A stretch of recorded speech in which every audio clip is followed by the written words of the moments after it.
அப்பா ஒரு வழியா சிவகாசி வந்தாச்சுப்பா. அம்மா வெடி கடைக்கே வந்தாச்சு. ஃப்ரெண்ட்ஸ் கிராக்கர்ஸ் இருந்தால் தான் இருக்குது. சரி இருங்க அத்தை, ரெஸ்ட் ரூம் போயிட்டு வந்துடுறேன். அவதே ரெஸ்ட் ரூம் போறா, இவன் எதுக்கு பின்னால புழுக்கு புழுக்குன்னு வரேன். சும்மா ஒரு வழியா கூட்டிட்டு வந்து கேவலப்படுத்தணுமே கேவலப்படுத்திட்டேன்.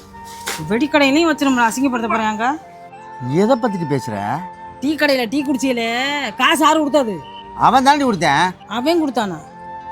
அவகிட்ட வாங்கி அவன் கொடுத்தேன். இளநீ கடையில யாரு காசு கொடுத்தது? அவன் தாண்டி கொடுத்தேன். அவகிட்ட வாங்கித்தான் அவன் கொடுத்தேன். இப்போ வெடிக்கடைக்கில் வந்து பாருங்க, வெடி எல்லாம் வாங்கி முடிச்ச உடனே பேன்னு பொட்டாட்டியை பார்ப்பேன். அவள் காசு கொடுத்தா அவன் வாங்கி கொடுப்பேன். இங்கே அவதான் காசு கொடுப்பா. என்ன விஷயமா வந்திருக்கியா? மகனுக்கு பொண்ணு வாக்குறதுக்கு வந்துருப்பாப்பா. நம்ம வெடி கடைமா வெடியை பூரா அள்ளி பரப்பி வச்சுக்கிட்டு என்ன விஷயம் வந்தியன்னு கேட்டா என்ன இருக்கான்? வெடி கடைக்கு வெடி வாங்க தேவைப்பா, வெடி அள்ளி போடுப்பா. கிராக்கா இருக்க போல இருக்கு. அதை வைப்பா. என்னம்மா வெடிலாம் எடுத்தாச்சா? எல்லா வெடியும் வாங்கியாச்சுப்பா. பேமெண்ட் பண்ணிரு. பேமெண்ட் இது பேமெண்ட் ஸ்கேன் பேமெண்ட் பண்ணு.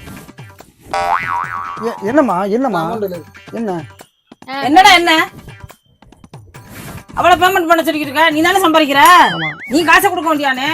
இல்லவா இல்ல என்ன நான் பண்ணேன்னு இல்ல நொல்ல இருக்க. காலையில இருந்து பாக்குறேன் பேமெண்ட் உன் பொட்டாட்டிட்டு தான் சொல்றேன். ஐயா ஐயா ஐயா இது விஷயம் வேற மாதிரி போய்கிட்டு இருக்கு. சிவகாசியில் ஃப்ரெண்ட்ஸ் கிராக்கர்ஸ் கடைக்கு வந்து வெடி வாங்குறதுக்கு வந்தான். இங்கே பிரச்சனையாக மாறிட்டு இருக்கு. இந்த கடைக்கு எப்படி வரணும்னா, சிவகாசிலேருந்து சாத்தூர் போகிற ரோட்டில் RSR பெட்ரோல் பங்குக்கு பின்னாடியே கடை இருக்குது. மிஸ் பண்ணிடாதீங்க. போன தடவை ஃபோனை போட்டு அலை கொடுத்துட்டீங்க சொல்லிட்டேன். எங்கே இருக்குது தெரியல, எங்கே இருக்குது. இந்த தடவை பக்கத்தில் மெயின்லேயே இருக்குது. மிஸ் பண்ணாமல் வந்து வாங்கிட்டு போங்க. இப்போ சண்டை போடுங்க.